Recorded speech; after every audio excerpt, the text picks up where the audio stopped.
Hey guys, I mostly stopped playing Sanctum League as I'm pretty burnt out of Path of Exile for now. But as the last video until 3.21 announcement, I wanted to showcase a different take on Hexblast minor. I apologize in advance that there is no good footage or extremely beefy content, but my internet connection been acting up lately, so I can't really record anything. Now, back to the topic. Build I wanted to talk about is made, at least from what I can tell, by a guy called Hex, and it's featured one of the least used keystone, BloodMagic. And let me answer the first question. Where does this build sit on Hexblast pantheon?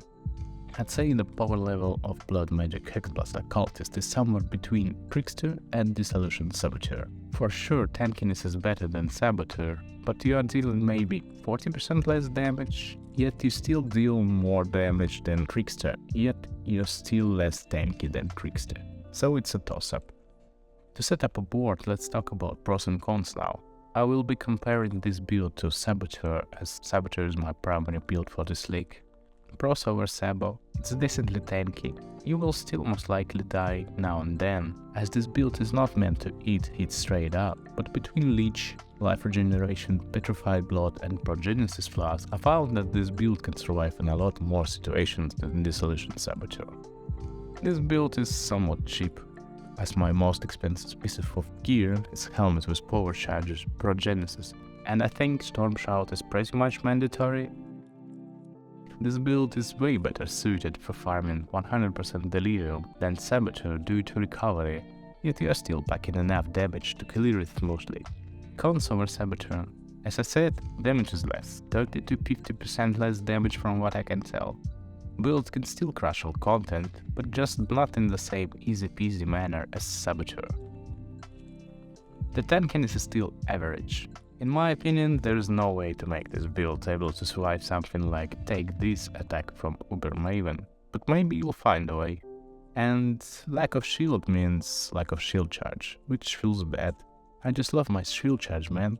Now, let's do a quick overview of what you actually need to start this and how it all works.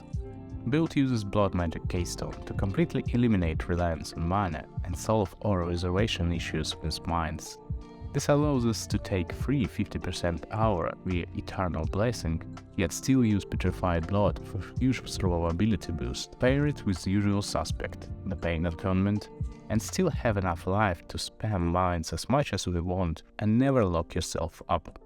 Keep in mind that for Eternal Blessing we can go either Grace or Determination, and both of them are fine, so you can choose whatever you prefer. Just be aware that you will need to juggle stats to fit Grace, as Dexterity is tight on this one. But using BloodMagic also means that we cannot really reserve Blasphemy or Skitterbots to curse our enemies. Build relies on Witchfire Brew for clear. That means red altars that reduce flask duration and charges are extremely annoying. Yet still, this build is really easy to gear up using 6 unique pieces of gear, all of which are relatively cheap and straightforward. We're using Skin of the Lords, with BloodMagic Keystone of course, we're using Sunstorm Visage to fix our crit chance, we're using dual Void Batteries for obvious reasons as we are power charge stacking character, and build also uses Badge of the Brotherhood. I'd say the total budget for my character when I built it is somewhere around 60 divines. For that investment I'm sitting somewhere in a ballpark of 80 to 90 million damage per second, with average mobility and a decent survivability, yet still packing above average clear speed, and a really nice bossing as we are minor, especially if you are good at dodging shit. Another thing that probably will feel better than Saboteur is mine throwing speed, as using Badge of the Brotherhood to get to 10 frenzies allows us to benefit greatly from charged mines support gem, and that pushes us to 0.2 mine throwing speed even with minefield, which does feel really nice while mapping. So overall, will I recommend this build over Saboteur? Answer is maybe. If you are short on divines, yes. If you are not willing to invest 100 divines in Saboteur, this one is probably better. But the rest is up to you to decide. And I will leave you now with the rest of this format runs, so you can actually form your own opinion.